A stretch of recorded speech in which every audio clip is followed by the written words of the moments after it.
안녕하세요. 전남대학교 농식품생명공학부 식품공학 전공의 김수정입니다. 제가 오늘 말씀드릴 내용은 고부가 가치 기능성 소재 생산을 위한 스마트 미생물 세포 공장에 대한 이야기입니다. 미생물은 여러분 아시는 것처럼 눈으로 볼 수 없는 아주 작은 생명체입니다.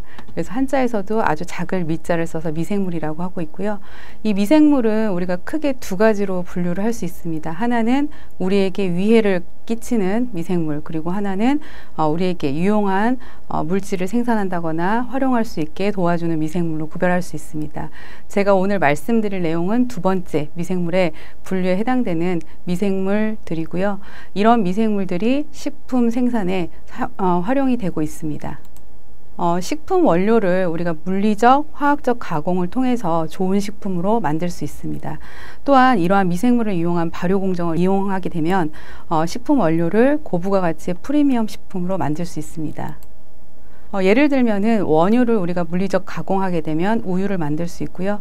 원유를 미생물을 통한 발효를 하게 되면 치즈와 같은 산물을 만들 수 있습니다. 포도도 마찬가지로 물리적 가공을 통해서 포도 주스를 만들 수 있지만 미생물 발효를 통해서 우리가 술로 먹고 있는 와인을 만들 수가 있습니다.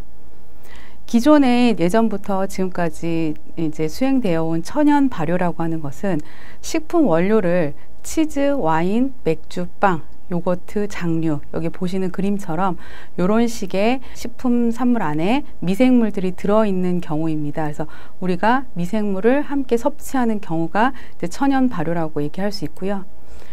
제가 오늘 말씀드릴 내용은 그 천연 발효와는 조금 별개로 생각하시면 될 것 같고요. 식품 원료를 미생물이나 효소를 통해서 어떤 다른 물질로 전환시키는 공정이라고 생각하시면 됩니다.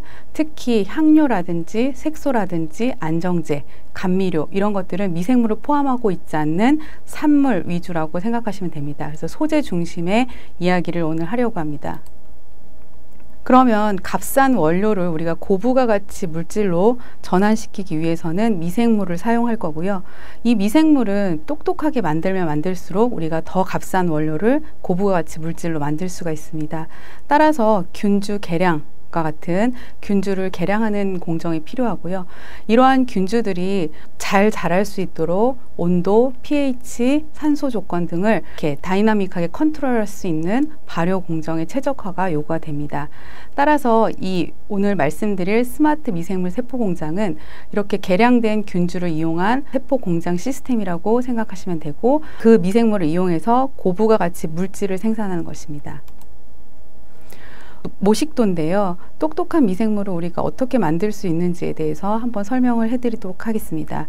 우선은 내가 원하는 물질이 무엇인지 타겟을 정하고요. 그리고 그것을 생산하려고 하는 미생물을 결정하게 됩니다. 그리고 이 미생물이 원래 다른 물질을 생산하고 내가 원하는 물질을 생산하지 않는다면 그 내가 원하는 물질을 생산할 수 있는 생합성 경로를 도입하거나 아니면 부산물로 가는 생합성 경로를 차단하는 이런 대사 경로의 조절이 필요합니다. 이런 것들을 유전적으로 도입하기 위해서 이런 유전적인 기술들이 활용이 될 수 있고요. 내가 만든 균주가 실질적으로 내가 원하는 물질을 생산하는지 테스트를 하고, 그리고 만들어진 균주가 어떠한 문제점이 있는지 그 문제점들을 러닝을 하고 다시 그 문제점을 해결하기 위한 디자인, 빌드, 테스트, 런, 이 과정을 계속적으로 반복해서 우리가 원하는 미생물을 최종적으로 만들 수 있게 됩니다. 그래서 한 번에 원하는 산물을 높은 수율과 생산성을 획득하기 어렵기 때문에 이 사이클을 계속 반복적으로 수행을 함으로써 우리가 정말로 필요한 미생물을 구축을 하게 됩니다. 오늘 제가 말씀드릴 예시 내용은 제조합 효모를 이용한 투쓰리 부탄다이올 생산 공정 개발에 대한 내용입니다. 여러분 아시는 것처럼 효모는 우리가 술이나 빵을 만들 때 천연적으로 사용하는 이 미생물이고요. 이 미생물을 유전적 개량을 통해서 에탄올을 생산하지 않고 다른 물질을 생산할 수 있는 공정을 개발한 부분에 대해서 오늘 좀 말씀드리도록 하겠습니다. 투쓰리부탄다이올, 즉 투쓰리비디오라고 하는 물질은요, 다음과 같이 탄소 4개로 이루어진 간단한 구조를 가지고 있습니다. 이 물질 자체도 부동액이나 플라스틱 가소제, 용매로서도 사용될 수 있고요. 아니면 다양한 화학적인 변화들을 통해서 2차 산물로 전환이 될 수 있습니다. 이 2차 산물들은 어떤 향미를 낸다거나 화장품 원료로 사용될 수 있는 산업적으로 활용도가 높은 그 물질이라고 할 수 있습니다. 최근에 GS칼텍스에서는 미생물을 이용한 투쓰리 부탄다이올 생산 공정을 개발했고 실제로 플랜트까지 지어서 산업적으로 판매를 하고 있습니다. 그러면 GS칼텍스를 포함한 기존의 생산 방법은 세균류를 이용한 방법입니다. 발효를 통한 투쓰리 비디오를 생산하는 방법입니다. 이때 사용하는 균주는 크랩시엘라 뉴모니에, 옥시토카, 엔테로박터 에러진과 같은 천연적으로 투쓰리 부탄다이올, 투쓰리 비디오를 생합성을 잘하는, 그래서 그렇게 진화된 세균을 통해서 생산을 하고 있습니다. 당연히 진화적으로 투쓰리 비디오를 생산하는데 최적화된 균주이기 때문에 높은 생산성과 생산 수율을 보이게 됩니다. 하지만 단점도 존재합니다. 왜냐하면 이 미생물들의 대부분은 병원성 미생물로 분류가 되고 있어서 우리가 산업적인 공정을 설계할 때 많은 규제와 법적인 절차들이 따르게 됩니다. 그래서 저희가 생각한 방법은 술이나 빵을 만드는 천연 효모를 가지고 투쓰리 비디오를 생산하고자 했습니다. 장점은 식품 미생물로 알려져 있기 때문에 굉장히 안전하다고 알려져 있습니다. 그리고 배양이 쉽고 우리가 유전적인 개량을 하기 위해 유전적인 그런 도구들이 많이 개발이 되어 있습니다. 특히 가장 큰 장점으로 꼽을 수 있는 것은 박테리아들은 박테리오 파즈에 대해서 감염이 되기 쉽습니다. 그렇게 한번 감염이 되면 공정 자체를 스탑시키고 그거를 클리닉하고 워싱하고 몇 달 동안 공장을 돌리지 못하는 문제점들이 있는데요. 효모 같은 균주에는 이 박테리오 파즈에 대해서 감염이 되지 않는 특징이 있기 때문에 산업적으로 충분히 활용할 가능성이 있습니다. 하지만 단점은 당연히 이 효모는 우리가 매일 먹는 뭐 매일은 아니죠. 맥주라든지 와인 만들 때 사용하는 균주잖아요. 그래서 이 균주들은 에탄올을 굉장히 많이 알코올을 많이 만드는 균주이기 때문에 상대적으로 투쓰리 비디오를 생산을 잘 못합니다. 그래서 이 표를 보시면 Y축이 그 최종 투쓰리 비디오 생산 농도고요. 그 다음에 여기 X축이 최종 생산 속도입니다. 그래서 시간당 얼마나 만들어낼 수 있는지 아니면 최종적으로 얼마나 많은 양을 만들어낼 수 있는지를 한눈에 볼 수 있는 그래프라고 보시면 되고요. 이 박스권 안에 들어온, 즉 우측 상단에 있는 요 균주들이 상업적으로 굉장히 메리트가 있다고 이제 보여집니다. 보시면 대체적으로 원래 투쓰리 비디오를 생산하는 균주임을 확인할 수 있고 이런 균주들은 아까 말씀드린 것처럼 병원성 미생물로 분류된 가능성이 높은 미생물들입니다. 효모 같은 경우에는 거의 0점에 가까울 정도로 투쓰리 비디오를 생산하지도 못하고 그 다음에 생산하더라도 생산 속도가 굉장히 낮은 문제점이 있습니다. 자, 그러면 이 효모가, 야생 효모가 왜 투쓰리 비디오를 못 만들까라고 이제 생합성 경로를 우선 분석을 해야겠죠. 그래서 포도당으로부터 이 효모는 당연히 에탄올을 만드는데 최적화되어 있습니다. 그래서 이쪽 생합성 경로가 굉장히 활발히 발달이 돼 있고요. 상대적으로 투쓰리 비디오를 합성할 수 있는 생합성 경로는 굉장히 비효율적이고 효소 반응이 아닌 것도 하나 포함되어 있기 때문에 상대적으로 에탄올보다는 많이 만들 수 없는 구조를 가지고 있습니다. 그래서 저희는 새로운 유전적인 개량을 통해서 제조합 효모를 만들었습니다. 우선 디자인을 해야 되겠죠. 그래서 이 포도당으로부터 에탄올을 생산을 못하게 중간 생합성 경로를 막아주게 됩니다. 그래서 관련된 유전자를 파쇄했고요. 그 다음에 이 중간체인 파이루베이트가 투쓰리 비디오로 전환될 수 있도록 관련된 효소들을 과발현을 해주었습니다. 실질적으로 야생형의 효모 같은 경우에는 포도당을 소모하고 에탄올을 대량으로 생산하는 것을 확인할 수 있고요. 저희가 개량한 균주 같은 경우에는 포도당을 소모하고 메이저, 그러니까 주된 산물로 투쓰리 비디오를 대량 생산하는 것을 확인할 수 있습니다. 이때 에탄올이 하나도 나오지 않는 것을 확인할 수 있고요. 그래서 자연계에 존재하지 않는 효모를 저희가 구축을 했습니다. 자, 그러면 제가 아까 그 유전적으로 균주를 개량하는 것도 중요하지만 이 미생물이 잘 살아갈 수 있도록 그 배양 조건을 또 최적화하는 것도 중요하다고 말씀드렸습니다. 그래서 산소 농도 조건을 여러 가지로 해서 가장 최적의 투쓰리비디오를 생산할 수 있는 그 조건을 찾았고요. 저희가 발효기를 통해서 그런 것들을 미생물들이 잘 자랄 수 있도록 공정을 구축했습니다. 그래서 실질적으로 포도당을 계속 투입하는 육아식 배양법을 통해서 최종 거의 100g/L의 투쓰리비디오를 생산하고 이때도 에탄올이 생산되지 않는 것을 확인할 수 있습니다. 자, 그럼 테스트까지 했는데요. 당연히 새로운 균주지만 또 다른 문제점들이 계속 발생을 하게 됩니다. 우리가 원치 않았던 글리세롤 양이 과량으로 축적된다거나 아직도 세포가 잘 자라지 못하고 낮은 생산성을 보이는 문제점을 발견을 했고요. 그래서 우리가 다시 디자인 과정을 통해서 이 부분을 해결하고자 했습니다. 그래서 글리세롤 생합성 경로를 막고 그 다음에 투쓰리비디오를 더 잘 빠르게 생산할 수 있는 균주를 다시 구축을 했습니다. 최종적으로 더 짧은 시간 동안 180g/L, 아까보다 거의 2배에 가까운 투쓰리비디오를 생산할 수 있는 결과를 얻을 수 있었습니다.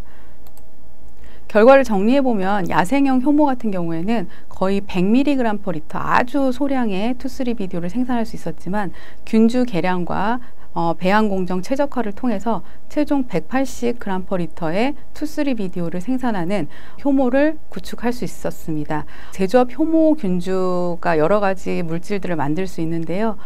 가장 많은 양을 만들 수 있다고 생각이 되고 있습니다. 그럼 아까 우리가 산업적으로 활용했을 때는 이 박스 안에 들어가야지만 조금 가능성이 있다고 했는데 효모가 천연 효모 같은 경우 거의 0점에 가깝다고 말씀드렸죠. 근데 저희가 균주 개량을 통해서 이렇게 점프업 시켜서 이 박스권 밖에까지도 저희가 성과를 달성을 할 수 있었고 충분히 산업적으로 활용할 수도 있는 균주를 개발했다라고 자신할 수 있었습니다.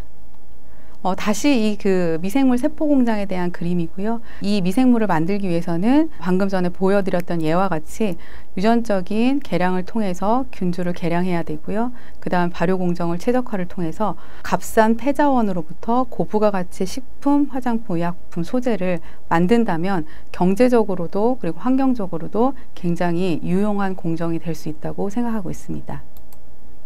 자, 이러한 기술들을 저희가 이제 개발하고 있는데 가장 기본이 되는 요즘 학문이 합성생물학입니다. 합성생물학은 정의를 보시면 아시겠지만 생물 시스템도 모듈화하고 그것들을 파트화해서 뭔가 새로운 생명체를 만드는 것을 목표로 하는 것을 우리가 합성생물학이라고 하고 있고요. 여기 보시는 것과 같이 좌측이 컴퓨터를 합성하는 모식도입니다. 보시면 물리적인 파트들이 존재하고요. 그 전기 회로를 통해서 이런 판에다가 이런 부품들을 조립을 하게 됩니다. 그래서 만들어진 이 모듈들을 컴퓨터에 조립을 하게 되면 이제 컴퓨터가 만들어지는 거고요. 이 컴퓨터가 또 네트워킹을 할 수 있는 장치까지 하게 되면 우리가 컴퓨터를 아주 잘 활용을 할 수 있습니다. 그래서 합성생물학의 목표는 이러한 생명체들도 DNA, 단백질 이런 것들도 다 파트화를 하고 원하는 목적에 맞게 그 파트들을 가져다가 조립하고 생합성 경로를 만들고 이거를 생명체에 도입하고 우리가 원하는 고가의 물질을 만드는 것을 목표로 하고 있습니다. 그러려면 생명체 자체가 우리가 예측이 가능해야 되고 그 다음에 프로그래밍이 가능해야 됩니다. 하지만 생명체 자체는 굉장히 복잡한 네트워킹으로 구성되어 있기 때문에 그리고 또 우리가 아직도 알지 못하는 그런 요소들이 많기 때문에 사실은 요 컴퓨터를 조립하는 것처럼 쉽지는 않지만 여러 가지 생물적인 정보들이 축적되어 있는 상황에서 점차 이렇게 생명체를 이런 부품화하고 합성하려고 하는 노력들이 많이 시도되고 있고 많은 성과를 내고 있습니다. 합성생물학의 역사를 간단하게 살펴보면요. J.J. 콜린스라고 하는 MIT 교수에 의해서 처음에 합성 그런 유전자 회로라는 개념이 도입이 되었습니다. 그 다음에 크랙 벤터 그룹에서 인공 미생물을 2010년도에 만들었고요. 2013년도에는 말라리아 치료제로 알려진 알테미신이라고 하는 고가의 물질을 제조업 효모를 통해서 대량으로 생산할 수 있는 공정을 J.D. 키슬링이라고 하는 UC 버클리 교수가 구축을 했습니다. 합성생물학이 지금 발전할 수 있는 가장 결정적인 계기는 크리스퍼 카스9이라고도 얘기할 수 있는데요.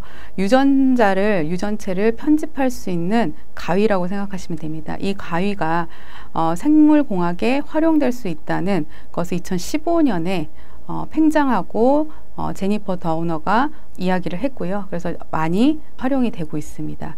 그 다음에 2016년도에 크랙펜터 그룹에서 채소 유전자만을 가지고 있는 미생물을 합성할 수 있는 정말 신의 경지에 이르는 상황까지 왔죠. 그래서 미생물 자체를 이제 자연적으로 만들어지는 게 아니라 시험관에서 직접적으로 유전자도 만들고 걔가 만들어낸 그런 미생물을 통해서 이런 기능을 할 수 있는 미생물을 만들어냈습니다.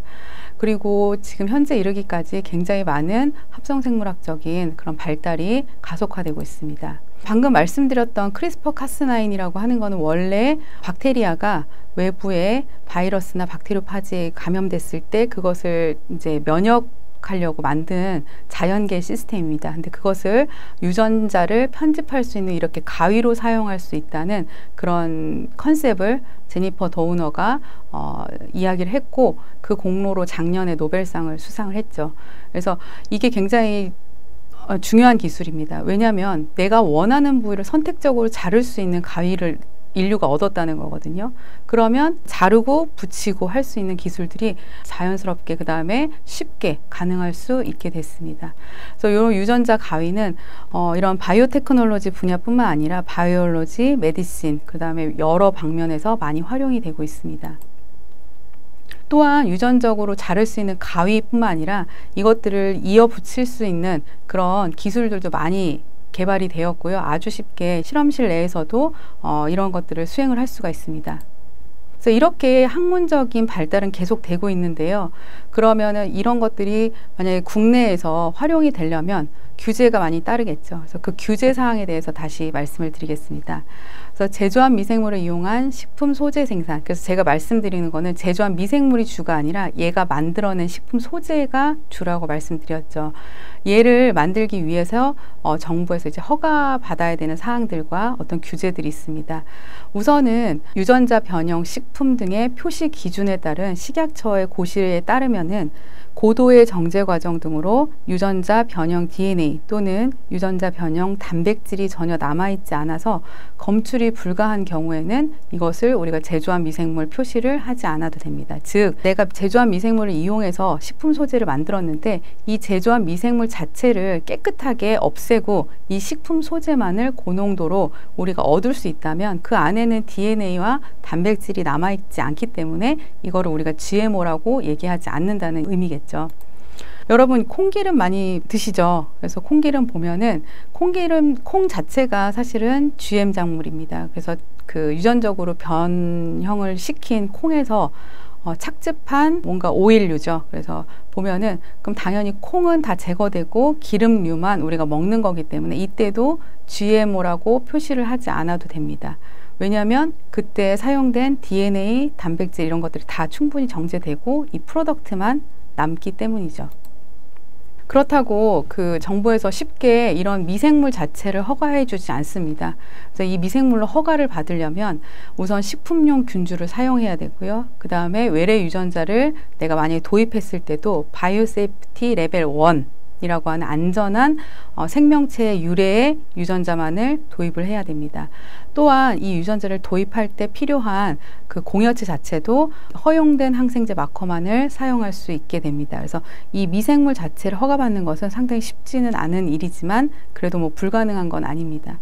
그래서 이 미생물이 만들어낸 식품 소재 같은 경우에는 신규 물질인 경우에만 인체에 독성이 있는지 독성 테스트를 해야 되고요. 이 소재에 대해서는 크게 제약을 받진 않고 있습니다.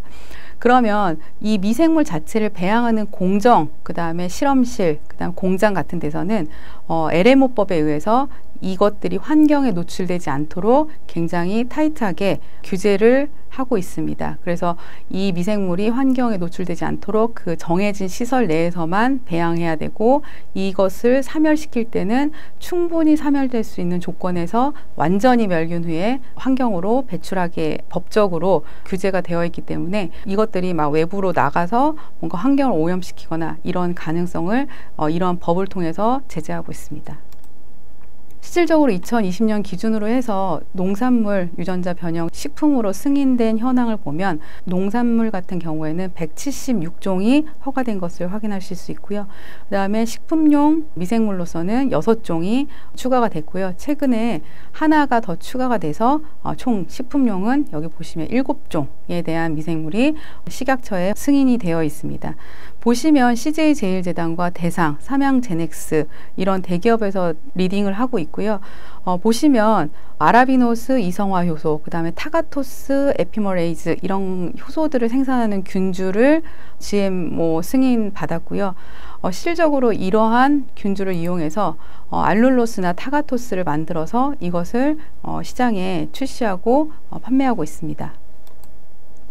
이러한 과정들을 이제 그 승인을 받기 위해서는 굉장히 복잡한 과정이 필요해요. 그래서 식품 첨가물 안전성 평가 심의 절차를 보시면 신청서를 접수하고 승인이 될 때까지 단순하게 이렇게 몇 가지로 구별되어 있지만 이 단계가 몇 년이 걸릴 수도 있고요. 굉장히 많은 돈과 시간이 소요가 됩니다. 왜냐하면 이 유전자 제조와 미생물 예를 들면 그 미생물 자체가 환경에 끼치는 영향이 없는지, 아니면 인체 내에 혹시나 모를 영향이 있는지, 그런 것들을 다 독성 평가를 해야 되기 때문에 그런 비용적인 측면에서, 그 다음에 시간적인 측면에서 굉장히 부담이 될 수밖에 없기 때문에 아까 말씀드렸던 7개의 그 미생물만 승인이 되고 있고요. 대부분 이런 일들은 그 대기업 위주로 진행이 되고 있는 것을 확인할 수 있습니다. 하지만 이런 절차들을 잘 통과한다면 GMO 그 미생물로 승인을 받을 수 있게 되고, 그 미생물을 통해서 우리가 고부가 같이 소재를 만들게 되면 그 소재 자체도 판매를 할 수 있는 그런 구조를 가지고 있다는 것은 우리가 확인할 수 있습니다. 미국에서는 어떻게 활용되고 있는지 한번 찾아봤는데요. 시밀락이라고 하는 이게 분유입니다. 근데 분유 안에 여기 보시면 엄마 모유 유래의 올리고당을 함유했다고 되어 있어요. 그러니까 분유에는 엄마 모유에만 있는 우리 기능성 올리고당들이 존재하게 되는데 그것들을 외부에서 첨가를 해주었다는 이야기죠. 근데 굉장히 재밌는 문구가 있습니다. 모유당이라고 되어 있는데 여기 엄마 그 모유에서 유래되지 않았다. 그럼 도대체 어디서 유래했을까요? 그래서 제조한 미생물이 요 물질을 만들어서 이것을 첨가한 제품입니다.